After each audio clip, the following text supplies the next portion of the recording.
Welcome to Burn Foreman's 2022 Indigenous Peoples Day program. We're excited that so many of you opted to tune into today's webinar. Indigenous Peoples Day is a relatively new celebration in the United States. Last year marked the very first year that a U.S. president issued a proclamation of the day, and this is the first time that Burn Foreman is hosting a formal celebration. This is a day to recognize the strength and resilience of Indigenous people, and a day to acknowledge their many contributions to American society, much of which has yet to be told. More importantly, this is a day where Indigenous people can proudly embrace their native cultures after centuries of being forced to assimilate and deny their unique ways of interpreting and interacting with the world. Our speaker for today will touch on all of these themes: resilience, contributions, assimilation, and authenticity. And she will do so through the lens of the Indigenous people known as the Gullah Geechee, a people native to the coastal regions of the southeastern United States, a people to which she traces her own roots. Her name is Luana Sellars, and she is a speaker, a published author, a documentary filmmaker, and founder of the nonprofit Lowcountry Gullah. Luana was brought to our attention by Hilton Head partner John Carroll, who heard rave reviews of her historical presentation done before the Hilton Head Island Town Council. We are grateful to have her with us today. After her presentation, we will open up the floor for questions. Feel free to type those in the chat in the meantime, but we will address all questions at the end of the program. And with that, I will turn it over to Luana to begin her remarks. I prepared a presentation that I'm going to share my screen with. And then, of course, at the end, if you have questions, I'll be happy to field however many there are.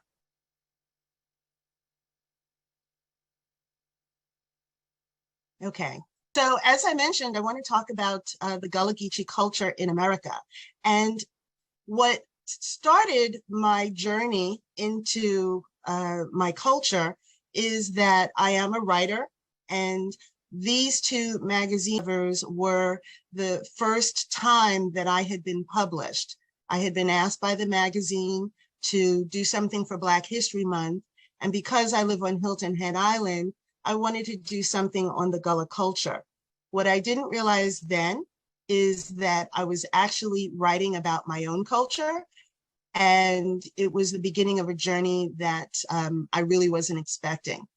Just to give you an idea of some of the different topics that I've talked about, the Gullah traditions, and on Hilton Head we have a museum, and on Mitchellville, and as well as Life Before the Bridge. So there's a variety of different types of stories, but all of that led me to my founding the nonprofit Lowcountry Gullah, which strives to not only preserve and document the culture, but also to protect the land.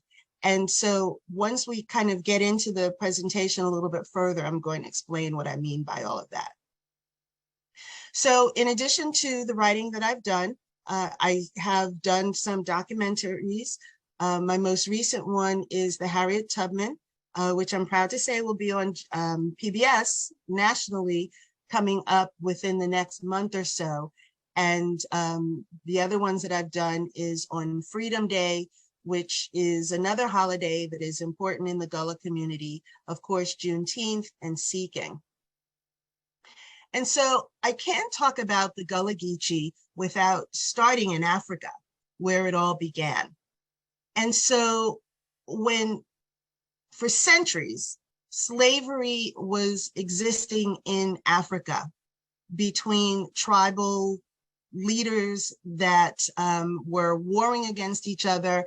And so the existence of capturing slaves during tribal situations and or utilizing slave labor was something that was very common in Africa. After the slavery had been going on in Africa for a while, the Portuguese were the first to come to Africa and begin to import those slaves towards their different holdings around the world. And that essentially began the triangular international slave trade. And as you can see by this slide, it was a mutual benefit to all of the continents. For the Africans, they received manufactured goods, and in exchange, North America and Europe were receiving the enslaved Africans. And so it was a triangular system that was beneficial all the way around. But in the United States, slavery actually started in 1619.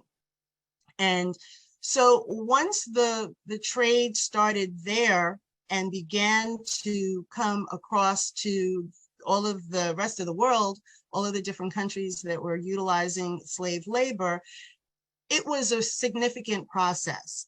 So regardless of what country that was utilized, and primarily they were the ones along the western coastline, if someone was captured inland, sometimes it was a 1,000-mile walk from wherever they were to the coastline.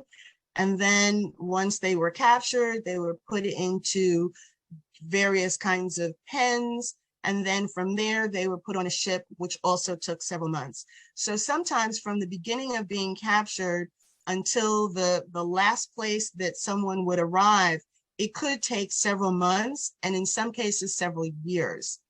And so in addition to some of the enslaved people coming from Africa to North America, because the Caribbean islands were essentially in the middle, there were different places along the Caribbean where enslaved people were taken for what was called seasoning camps. And the seasoning camps were essentially designed to break the spirit of the enslaved person and prepare them for the labor that was eventually expected of them. And so later on, I'm going to kind of go into the impact of the seasoning camps, but they were usually very harsh conditions. And like I said, they were so cruel that they were designed to break that spirit. But because the process took so long between Africa and whatever that final destination was, that's how the Gullah Geechee culture began. It began because you had all of these different people from various countries, sometimes 7 or 8, where they all had their different languages and traditions and cultures. And basically, because of the commonality of their circumstance, they needed to communicate with each other. And so that's how the culture really began to form. And so the Gullah Geechee are the direct descendants of enslaved people that came from Africa. And for the most part, they came through the port of Charleston, which is called Gadsden's Wharf.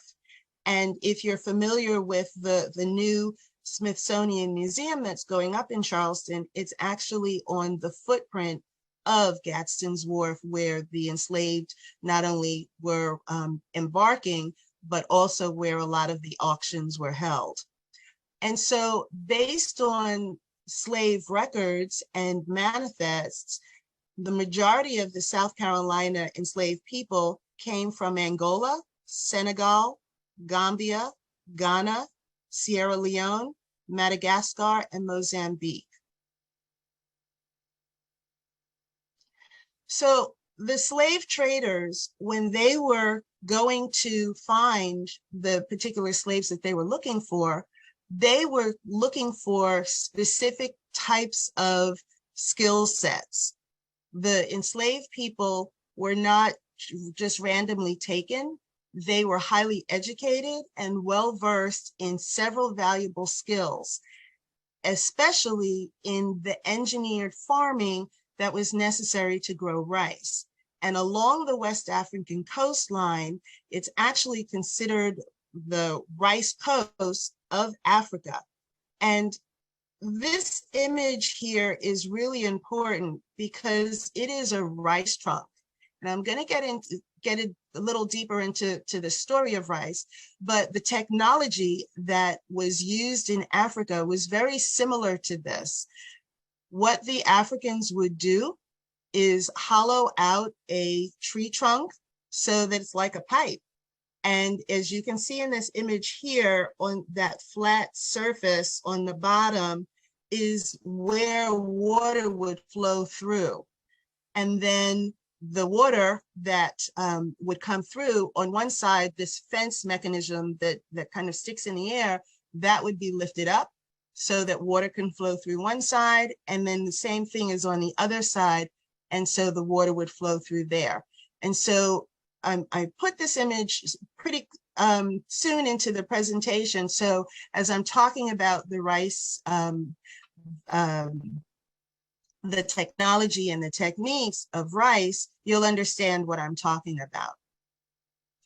And so rice was extraordinarily important in slavery, especially along the eastern seaboard. And most of us are familiar with the fact that we were told that cotton was the primary US crop. And actually, rice was the primary crop, not only economically, but agriculturally, it was the largest crop in the United States. And Georgetown, South Carolina, which is just north of Charleston, was the largest producer of rice worldwide. And because rice was such a labor-intensive crop, in order for it to be successful, there was a need for large numbers of human labor just to harvest it. And so along the coastline, either in Africa or along the United States, you need fresh water and salt water for rice to grow. And so this is another example of what a current rice trunk looks like, so that you could take the salt water and transfer it to the fields so that you could clean out the field, kill off whatever was growing at the time. Once the water was brought in, close that off, and then allow fresh water in after the seedlings would be planted, and then the harvest would grow. And because along the eastern seaboard, there are 75 sea islands that run from North Carolina to Florida, it was the perfect location to grow what was ultimately known as Carolina gold rice. And I'm sure if you've ever been to the store, you've probably seen Carolina rice, which is the same hybrid technology or hybrid seedling that was grown at the time. And as I mentioned earlier, rice farming was extremely labor intensive, and it required 100 to 300 laborers per 100 acres just to prepare the soil and harvest the land by hand. The process of rice, however, was extremely dangerous, and the lifespan for a rice slave was 3 years, with the average age of death being 25 years old.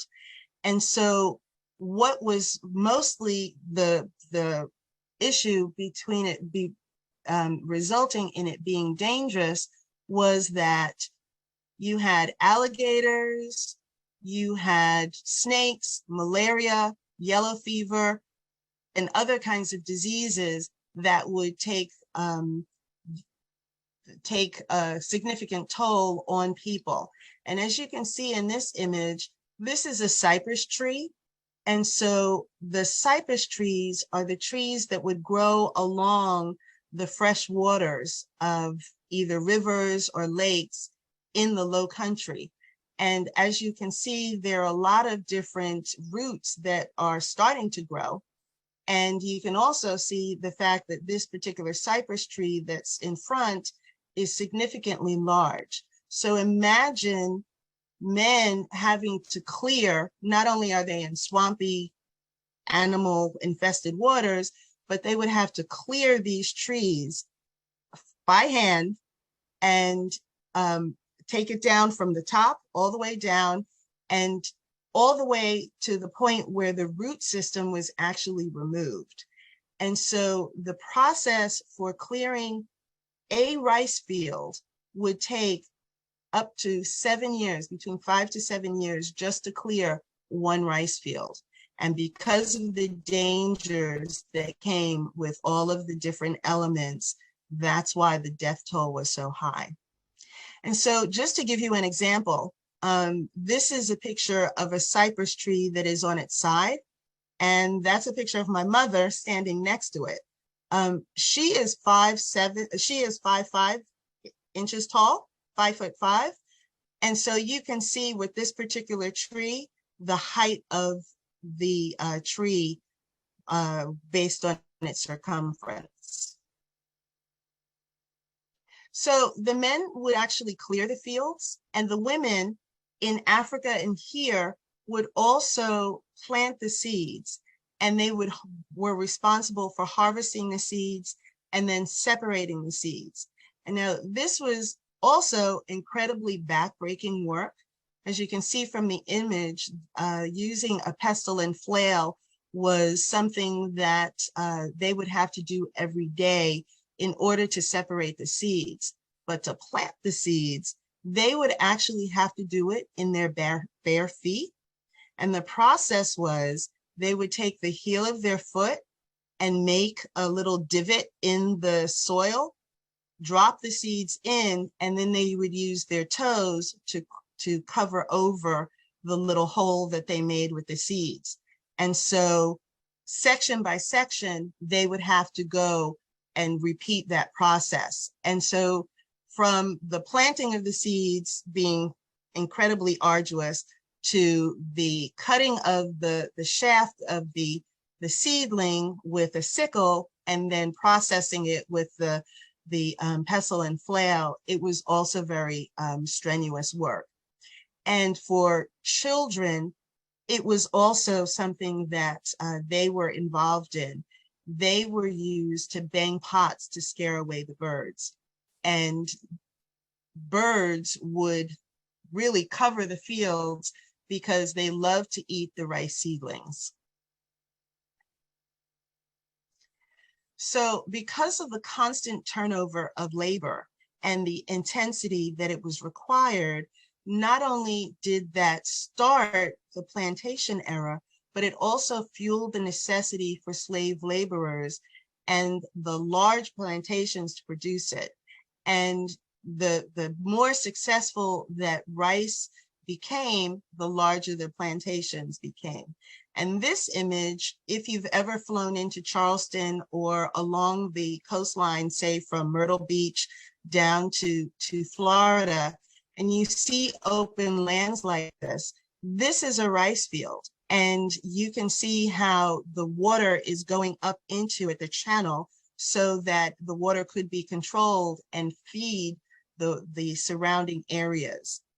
And because rice fields need several acres in order to work it, some of them upwards of 300 to 500 acres per plantation, the amount of wealth that rice created in the United States was incredible. And so I mentioned earlier that most of us thought that rice was the primary crop. I mean, cotton was the primary crop. However, along the coastline, not only was it rice, but it was also indigo, which was grown so that different places around the world, especially England, were able to use the indigo color to dye their uniforms, that rich blue color that we are familiar with. And even though sea island cotton was grown along the coastline, it was primarily used just for the clothing that was needed along the coast. the cotton that was grown mostly inland and tobacco was another crop, they were utilized for more mass production than the sea island cotton was along the coast. And so as a result, the origin and incredible success of rice in America is directly tied to the history of the Gullah Geechee culture and community. And if it wasn't for the ingenuity and the skill sets that the Gullah were able to provide the production of rice, it wouldn't have become the rice, the important cash crop that it was in the South today.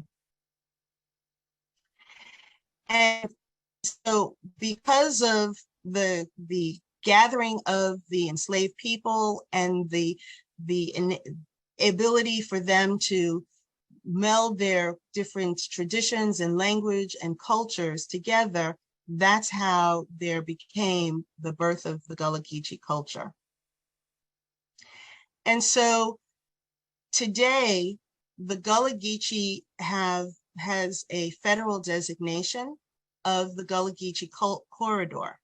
And so from North Carolina, roughly with the Wilmington area of North Carolina, all the way south to Jacksonville, Florida, is the Gullah Geechee corridor, which was designated by an act of Congress because all of the sea islands that are along that coastline, the Gullah were able to live virtually independent lives and untouched for generations by development and the influences of the rest of the mainland.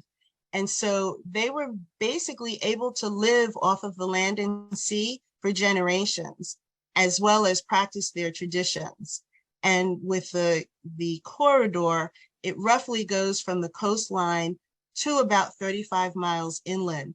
But there are some areas of South Carolina, Georgia, Florida, and North Carolina that are a little further than 45 miles, where the culture still continues today.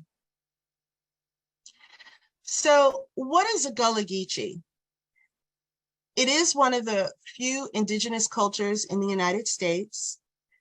Because they are the direct descendants of enslaved West African people, and they were able to maintain their culture and traditions. And a lot of times I get asked, where does the word Gullah come from, or the word Geechee?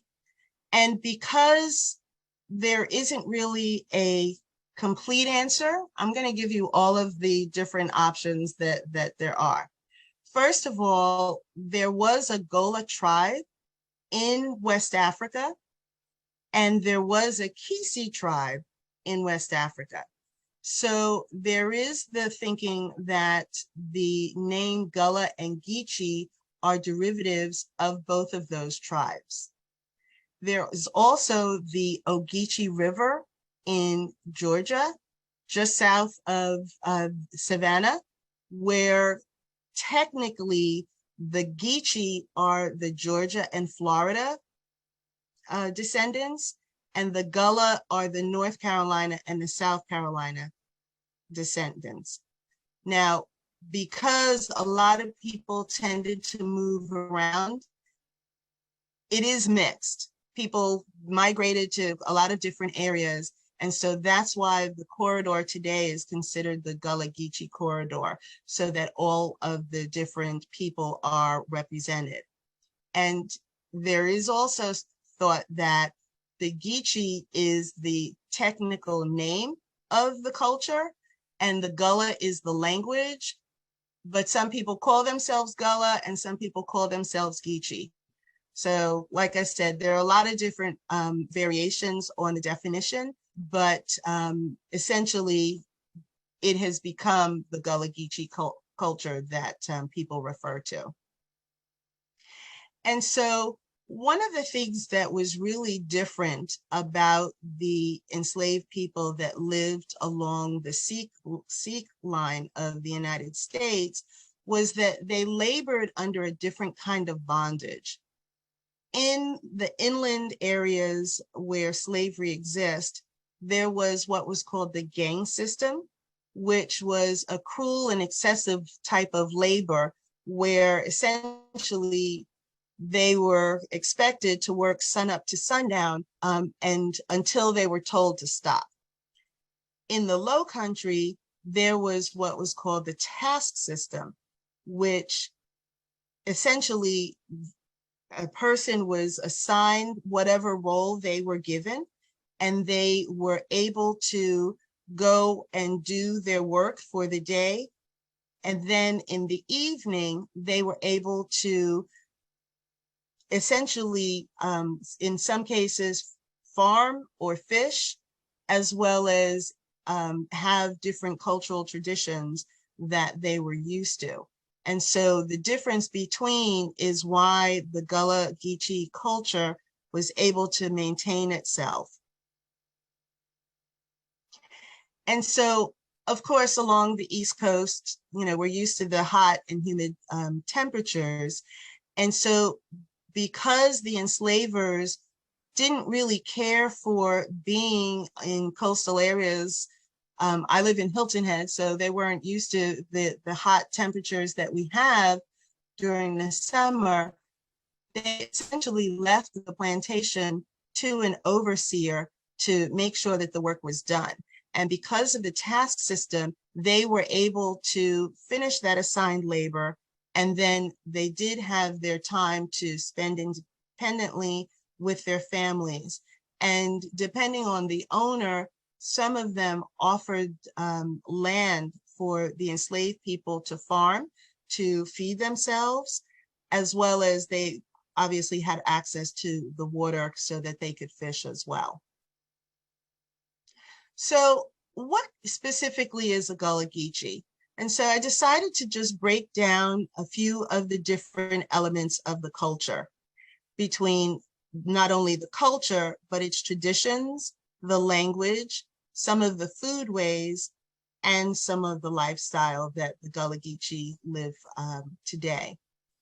And so culturally, there's so many different parts of the Gullah Geechee culture that has been woven into American society that it's really hard to count.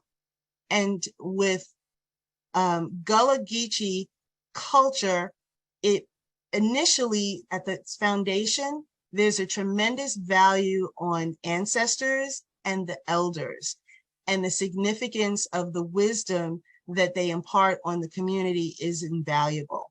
And just as an example, on Hilton Head, the village mentality still exists today.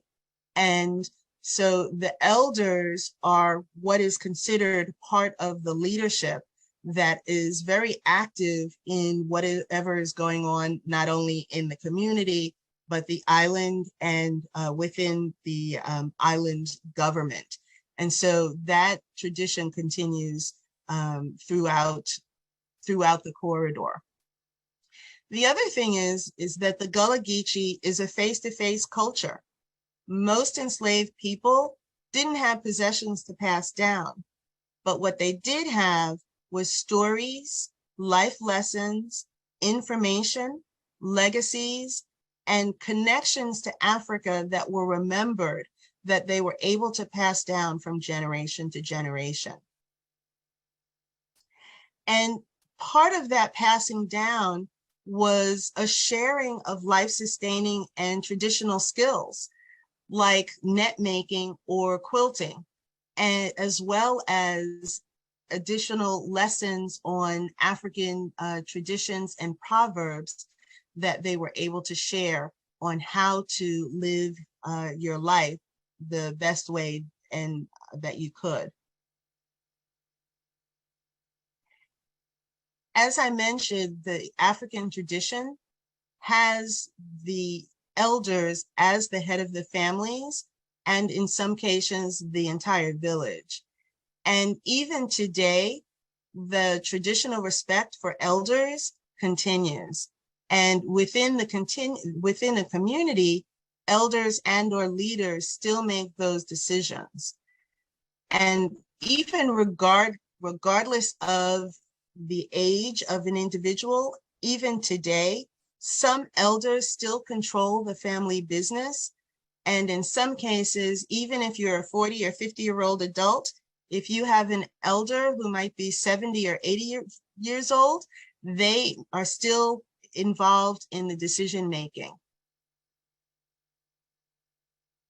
And so religion was a significant tradition within the Gullah culture. And the church or praise house was not only a place of safety, but it was the source of vital and life-sustaining information, education, direction, as well as grassroots political activism. And I'm sure that, we're in the political season now and we're all seeing all of these political commercials, but when someone is running for office, usually they will go to the Black church or a Black church to connect with the community. And that is a practice that goes all the way back to the Gullah culture. As I mentioned, religion and the church are at the core of not only Gullah Geechee culture, but also African-American life and culture. And it is not only the foundation of the family, but it was also how life was structured.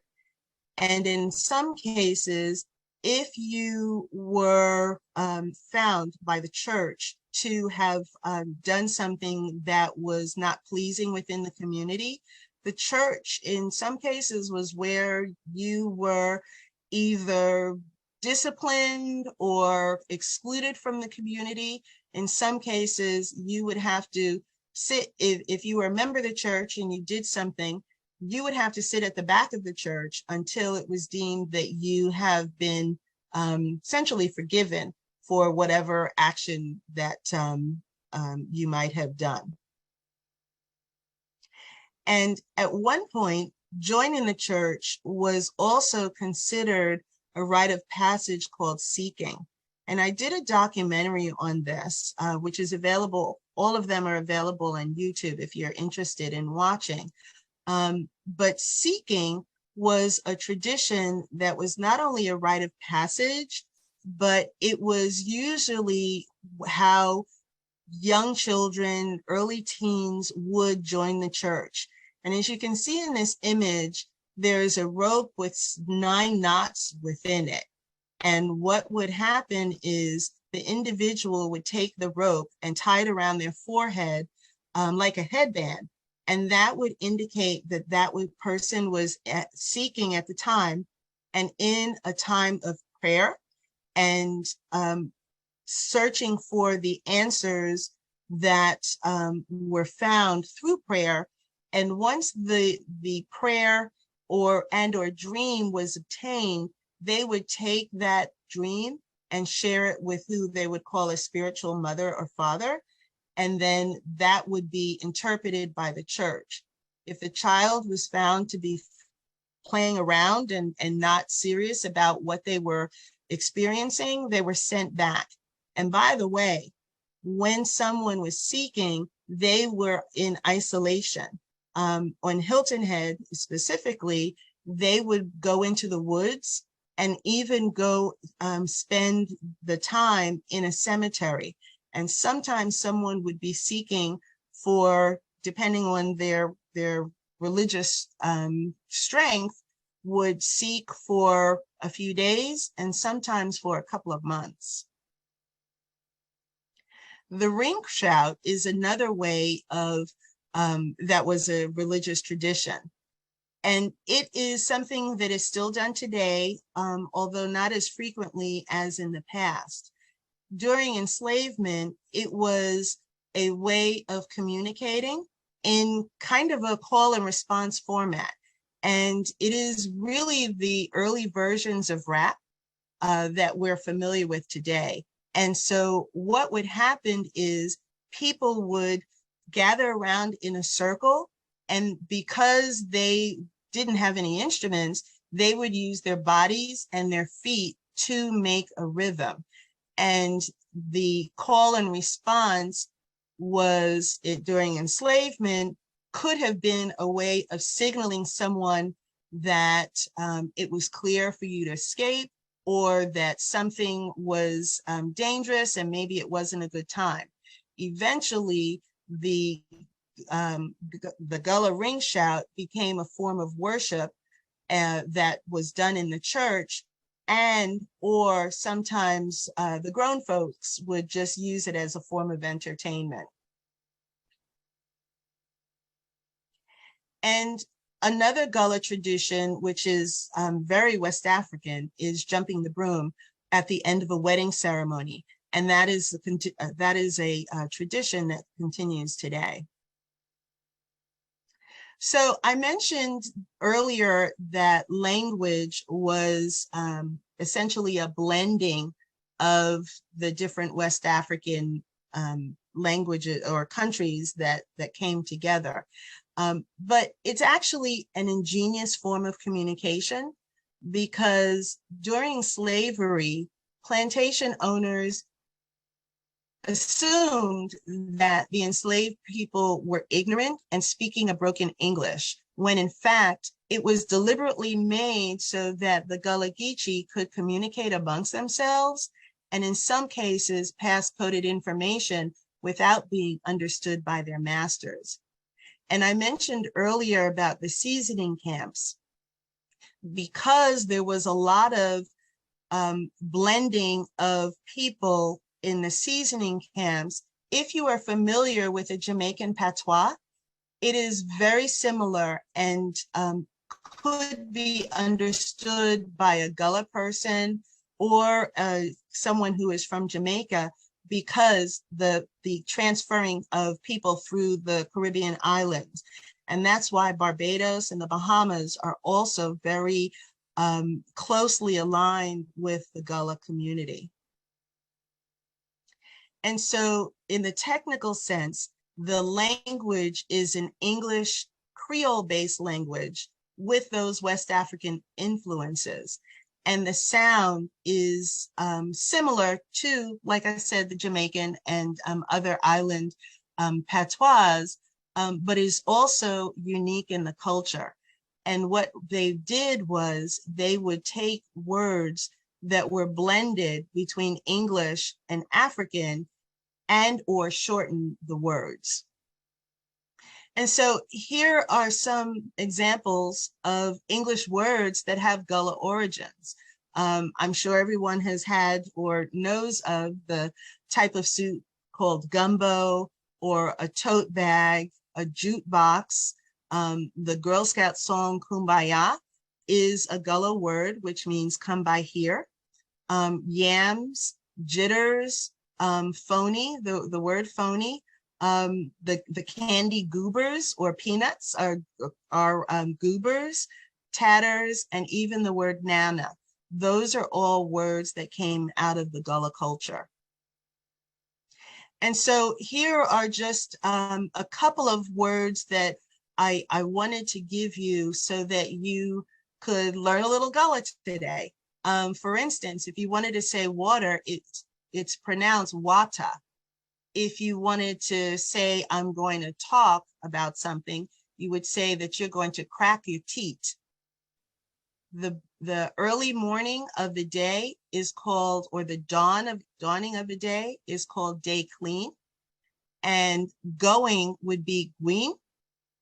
Eating is nam, and a vegetable is a vegetable.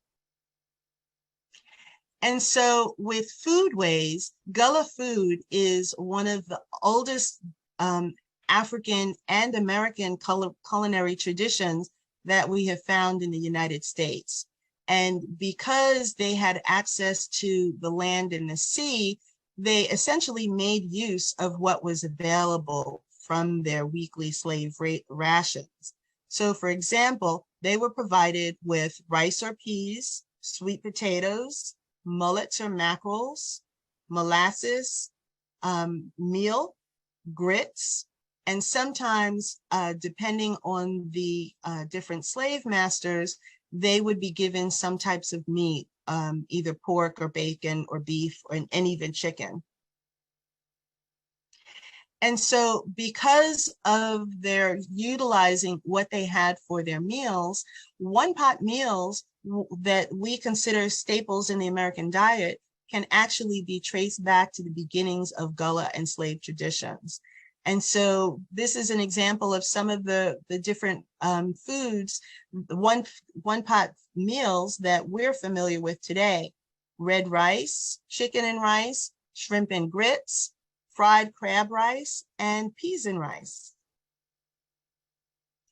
So when it comes to the lifestyle of the Gullah, when one had, they all had. No one ever starved or was without within the Gullah community. And similar to the Amish community, if a house needed to be built, the community would come together to build it. If someone was familiar or skilled in carpentry, they would do that. And the farming, anything that needed to be done. And it was all based on a bartering system. So no one was ever indebted to someone monetarily. That was never the expectation. When someone had, they just gave and gave their assistance based on the ability to do what they could do and out of respect for one another. And so when it came to education and after emancipation, education was extremely important. Lessons and skills that the elders and their parents wanted to teach their children. And deportment was one. And deportment was essentially how to carry yourself, because it was believed that that was as important of an education as learning how to read and to write. And the goal was that all children should be able to have a better life than their ancestors did before them. So why is highlighting the Gullah Geechee culture important today? So people are starving for historic information. They want to learn about new cultures. They want to learn about their own culture, as well as find whatever genealogical connection they have to not only their heritage, but on a global level. And so within the Black African American community, especially so, having a tangible connection to the Gullah Geechee culture provides a priceless sense of identity. And so through my work, I do a lot of genealogy. And so I decided to throw this in because unfortunately, and this is my term, I call it the slave wall of 1870, that most Black people, if they're doing research on their family, they get frustrated because eventually they'll hit the 1870 slave wall. And the slave wall is an abrupt end to most family tree searches because slaves were not considered people. And so because of their status as property before the abolishment of slavery, there was no true records of the enslaved. And so sometimes, if you're lucky, you can get somebody who is had been listed as a name, maybe a first name, but usually that's where the slave wall ends, the search for most people. And so as far as genealogy is concerned, and this is really something that the African American Museum in Charleston is doing a lot of research. But based on their research, 89% of Black and African Americans, which is a huge, huge number, who are descendants of enslaved people that came out of the Gullah Geechee corridor, can connect their genealogy or their lineage to the Gullah Geechee culture. And the thing is that most people don't even know that they are Gullah Geechee. And that is something that even for me, through my work, I have started to learn. And that is why part of the reason why it drives the work that I do. And so as a result of the rich traditions and determination to preserve the Gullah Geechee culture and community, Black and African Americans who trace their ancestry back to the Gullah Geechee corridor, they actually can trace themselves back to a location. So I'll use myself as an example. Growing up, I knew that I was Black or an African American, which, by the way, I've never really felt comfortable calling myself African American. I usually called myself a Black American, but I didn't call myself an African American because I did not know Africa where. It's a continent, not a country. And so for me, that was not specific enough. But now that I can specifically trace my lineage to the Gullah Geechee corridor, that is something tangible for me. And that is something that is tremendously a rich and significant connection for people to be able to make.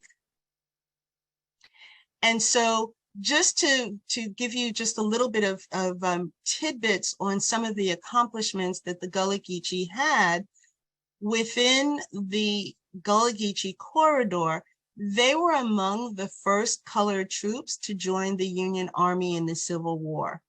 Hilton Head became the headquarters of the South for the Union Army during the Civil War. And because they were here, Hilton Head and the surrounding areas of Beaufort became a mecca for enslaved people. And because there was such a significant amount of people who were coming in droves in the tens of thousands to Hilton Head, the Army needed to figure out how to handle this sudden humanitarian crisis that existed. And so what they did was they created General Ormsby Mitchell, who was the commander at the time, created the historic town of Mitchellville in 1862, which was 3 years before the end of the Civil War. And Mitchellville was the first self-governed town for newly freed enslaved people, where they were able to create their own governmental structure. They were able to work and farm for wages and create retail opportunities, as well as become the first compulsory educational program in South Carolina. And so I mentioned earlier the nonprofit that I founded, the Lowcountry Gullah. Not only does it preserve the culture in documenting and sharing information about the culture, but protecting the land is also very important. And so Lowcountry Gullah is primarily a website. It's lowcountrygullah.com, which is an interconnected resource that bridges all cultural assets so that it can educate, document, and preserve Gullah history and culture. So what about today's Gullah Geechee American? The Gullah Geechee culture, of course, it is thriving today. It is growing today. However, some of its practices have begun to diminish over time. And the impact of the culture needs to be recognized for its significance, not only to our society, but as well as its role in American history. And so that is primarily what drives the work that I do. At one time, and even today, speaking the Gullah language was considered, like I mentioned earlier, ignorant or backwards talking. And so children, as they were growing up, were teased for having an accent, even though if someone has a Jamaican accent, it's considered very cool to hear today. But for the Gullah Geechee children, they were told not to speak the language. And so as a result, a lot of Gullah Geechee learned what is called to code switch, depending on the situation and who they were talking to. And I'll give you a perfect example of that. I have a friend who grew up in the culture, knows how to speak Gullah fluently, but she was chastised at home if she spoke the Gullah language in the house or outside of the house. And her grandmother was very strict on her being able to speak in what was considered clear English. And as she grew up and she went to apply for a job, she was in competition with a very successful person who was actually more qualified for the position that the two of them were applying for. The difference was that the woman that she was competing against for the position had a very thick Gullah accent. And that is the reason why she was not hired, because of the fact that she had that way of speaking, and it was not considered to be as, or she was not considered to be as educated and worthy of the position compared to someone who could clearly speak the English language. And so over time, a lot of the Gullah were considered either a saltwater Geechee or a rice-eating Geechee. And both of those were considered to be an insult and looked down upon. And so that's another reason why a lot of people stopped trying to speak in the Gullah language, because they didn't want that association. And so as a result, cultural pride significantly eroded over time, and the language was essentially stopped from being passed down through the generations. So I mentioned historic land. And so to the Gullah, acreage is more than just a lot that has some value. It's priceless, because it's the tangible and visible daily reminder of the blood, sweat, and tears that the ancestors experienced. And right now, the value of Gullah land, the historic Gullah land, is the culture's greatest asset. And unfortunately, the best way that I can explain it is, years ago, there was a Visa commercial where a father would take his son to the baseball game. And while at the baseball game, they would say, a day at the park with getting a hot dog, $10. A day at the park with your child, priceless. And because the Gullah were able to purchase land and pass that land down, that's why there's such a significant value held on the property. And because it is a gift from their ancestors, it is a way of continuing to not only pay homage to the ancestors, but to the heritage and legacy of each of the families that it offers, as well as providing generational wealth. And I just wanted to show you a slide that is on one of the houses on Hilton Head that is heirs property. And it says, "I, William Bligen, dedicate this house in honor of my grandfather, William Bligen Sr., who sweated and died on this land for his children to come." And I can't explain heirs property any better than that, other than to tell you in the legal sense that heirs property tends to be left without any legal documentation. Usually there is a recorded title that is in the name of a deceased relative, but because the title and the land is not current, or there isn't a will, there might be multiple heirs. And so when the original owner dies without a will or a title, of course, it transfers into heirs at law.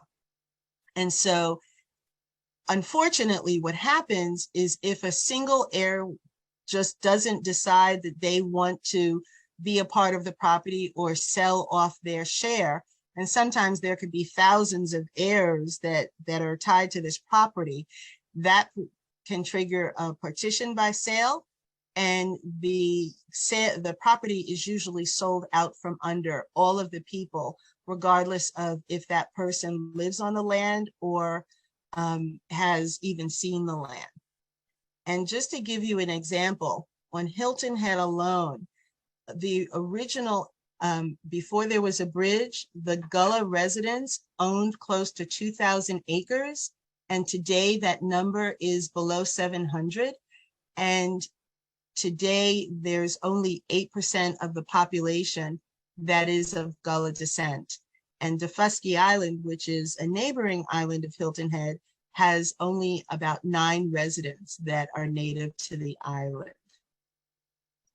So one of the questions that I was asked was, and I know that I've put a lot of information out there for you, is some books that if you're interested in learning about the culture that I would recommend. The two on the right and the left are both cookbooks, but they also go into the depth of different foodways.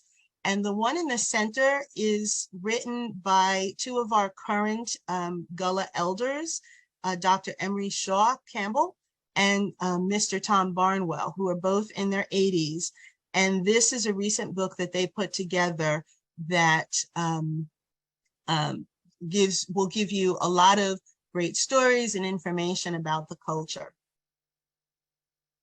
And all of them are available on my website, Lowcountry Gullah Market.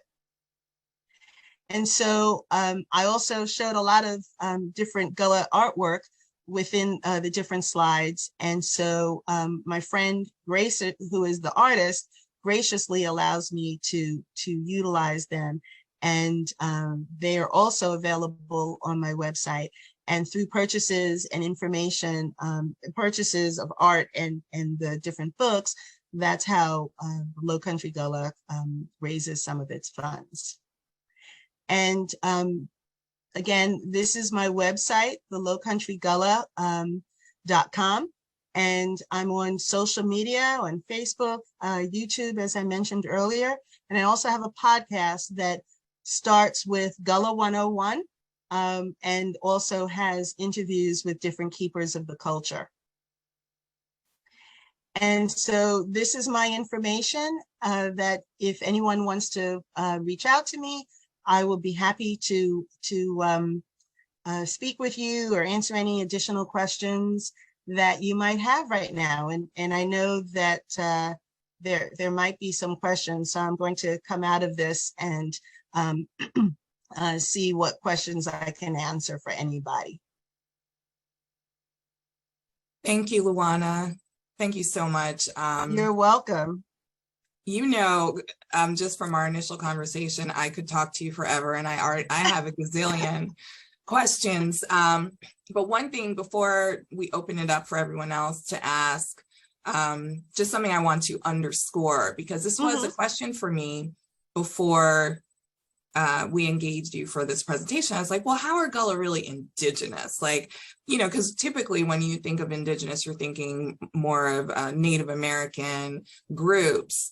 And after speaking with you, I became convinced that this is indeed an indigenous group, and you touched on it at multiple points during your presentation. But I think the answer is, and you tell me whether I've gotten this right, this culture does not and could not exist elsewhere, because it really is a conglomeration of various West African cultures, of course, a European influence as well. And it would have only emerged through the very specific conditions, both, you know, in terms of the land, in terms of the enslavement, the climate, all of that contributed to the formation of this culture. And so in that sense, it is indigenous to America. And on top of that, it has influenced so many things about American culture to the point where we don't even recognize it as Gullah. We think of it as American, not recognizing the roots in the Gullah Geechee culture. So is that right? Do I have it right, or did I miss anything? No, you do have it right. The culture, because it was able to meld all of those different African countries and their cultures, their traditions, and essentially blend it here. That's where the culture is. Yes, the Native American is one of the indigenous cultures, but the Gullah culture essentially originated in the Sea Islands along the eastern seaboard. And so without that blending and without that isolation that those Sea Islands were able to give to them, they were able to maintain whatever they were doing. And a lot of the islands, and I keep saying Hilton Head because I live here, but the bridge to Hilton Head wasn't built until 1956. And so before that, just as an example, for most of the islands, they were able to live independently up until 1956 with little or no outside influences. And so that's why the culture was able to maintain the strength that it did, and continues to have. I do see a question that I received on jumping the broom. Mm-hmm. Jumping the broom is specifically West African, especially Ghanaian. And the jumping the broom is signifying, the action of jumping the broom is the crossing over the threshold. Similar tradition here, you carry the bride across the threshold. Jumping the broom is essentially the same thought process, that as you jump the broom, you are joining your households together, the groom and the bride together, as well as the bride accepting the responsibility of, for lack of a better way of saying it, domestication of being, accepting the role of taking care of the household. Thank you. And I think we fixed the settings now, so if people want to unmute, they are now able to. And while people are doing that, I want to say I co-sign on what you mentioned about the language similarities. So I was born in Jamaica, US citizen now, but very Jamaican in terms of my culture. And that's something I've always noticed when I hear Geechee speech. I'm like, gosh, it sounds so familiar. I hear some Jamaican in there. And even when you shared some of the words, you said water. Well, in Jamaica, even now, there is a water company, like a bottled water company named Wata. Yes, it is. WATA. And we don't say crack tea, but there is almost a derogatory term for when somebody wants to talk to you, but they have some nefarious purpose of skin teeth. Them I call them skin teeth. And we don't say guan, we say guan. And yam, I thought was solely a Jamaican word. I had not heard that elsewhere. So I'm actually surprised and delighted to hear that it's a Gullah Geechee word. It may also be Nigerian, because there are a lot of similarities I've found between Jamaican culture, Nigerian, and Gullah, even to the rice. You mentioned the one pot meals with the rice with tomatoes. That sounds a lot like jollof. And so it's almost like at this point, because we are able to look into our history a lot more, we're seeing the overlap, and it's almost like discovering lost family, or like lost cousins, as we see those cultural connections, because for so long those really were hidden from us. Yes. And oh, go ahead. I'll just throw this in. At one point, some of the enslavers would actually take their slaves to the Caribbean to work in, the sugarcane or Jamaica, in some of the plantations there. So that intermingling also existed. So between Jamaica, the Bahamas, and Bermuda, not Bermuda, Barbados, there are some really strong ties. And even Brazil. Brazil was another place where there are strong Gullah cultural aspects that it still exists today. It's fascinating. I understand John has a question. Is it John Carroll?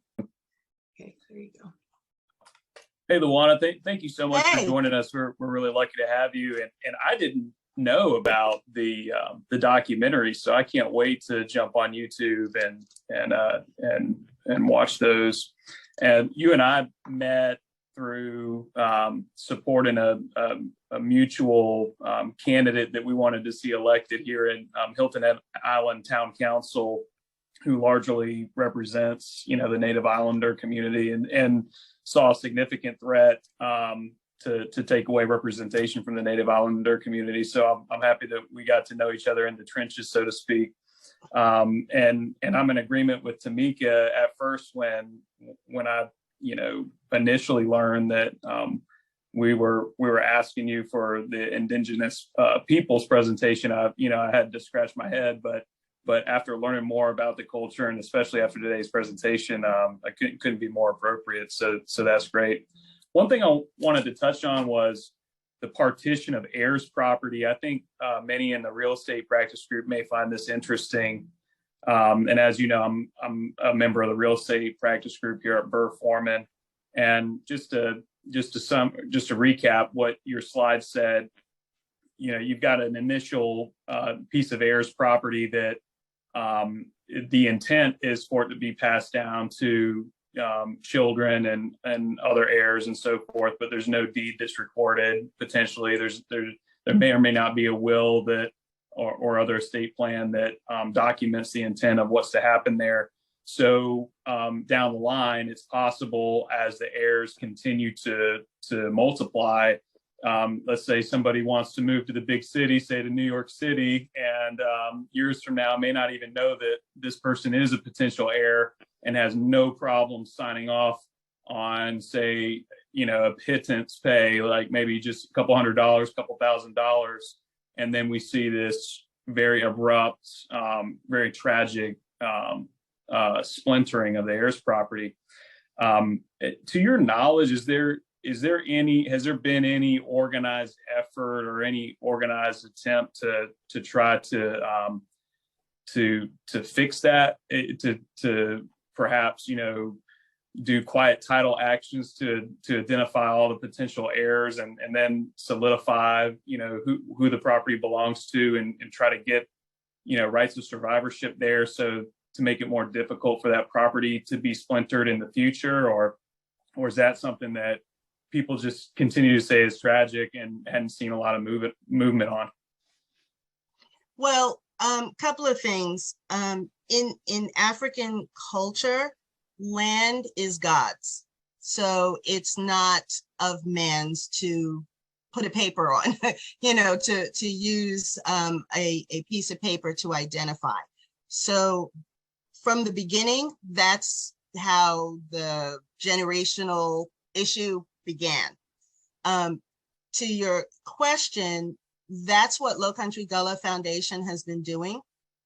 We have a historic Gullah land preservation program where we literally are reaching out to heirs property owners and trying to untangle all of those heirs with the assistance of the Heritage Library. You're on Hilton Head, so you know what I'm talking about, because it's based on genealogic work that is necessary to identify all of those heirs. And then based on that, either get a will or, clear the title and or figure out what the next steps for that property is. And so that's essentially the foundation of the work that we do. Because unfortunately, a lot of people don't even know that they're living on heirs property. They may be paying for the taxes, and essentially, I don't need to tell you, they don't own the property if the title is not in their name, or it's not willed to them. So there are a lot of issues that go along with that, and frustration is the biggest thing, and people wash their hands of the issue and just let the property go. And so that's primarily why we're trying to not only educate people, but make sure that they are able to hold on to what little is left.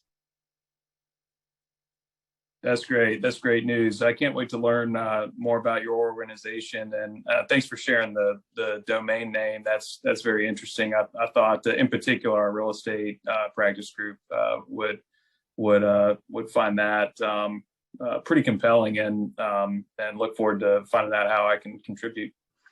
I appreciate that. And if you go to the website, the program is at the top in the menu.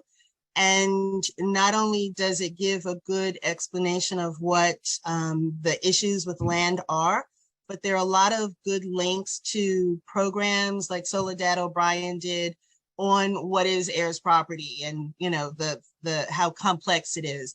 So if you really wanted to learn, there's a lot of good information on that page.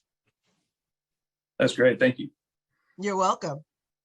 Thank you very much. Unfortunately, we are out of time at this point. I will circulate a link with the recording of this program. I will also include a link to Lowcountry Gullah's website and Luana's contact information. So if you do have more questions that you didn't get to ask, please feel free to reach out to her directly with those. I appreciate everyone who turned out today. Thank you. As Luana and I were talking earlier, we just continue to grow, continue to learn, continue to expand. And that's why we put these programs on. Luana, thank you for everything you did to prepare for today. We appreciate it. I appreciate it. Have a great day. Thank you, everybody.